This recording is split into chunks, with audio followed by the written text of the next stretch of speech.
ಆಮೇಲೆ ಖಾಸಗಿ ವಲಯದಲ್ಲಿ ನೌಕರಿಗಳು ಸಿಗ್ತವೆ. ಆಮೇಲೆ ನಮ್ಮ ಭಾಗದ ಸರ್ಕಾರಿ ನೌಕರರು 15 ವರ್ಷ ಸೀನಿಯರ್ ಇದ್ದರೂ ಕೂಡ ಒಬ್ಬ ತಲಾಟಿಯಾಗಿ ರಿಟರ್ನ್ ಒಬ್ಬ ಪೊಲೀಸ್ ಇದ್ದ ಪೊಲೀಸಾಗಿ ರಿಟರ್ನ್ ಒಂದೇ ಪ್ರಮೋಷನ್ ಆಗ್ತದೆ. ಆದರೆ ನಾನ್ HKದವರು ಇವತ್ತು 5 ವರ್ಷದಾಗ ತಹಶೀಲ್ದಾರ್ ತನಕ ಹೋಗ್ತಾರೆ.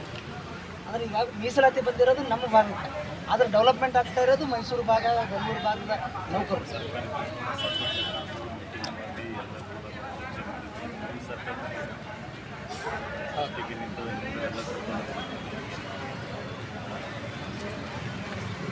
ಅದಕ್ಕೆ ದಯಮಾಡಿ ತಾವು ಕೂಡ ಧ್ವನಿ ಎತ್ತಬೇಕು.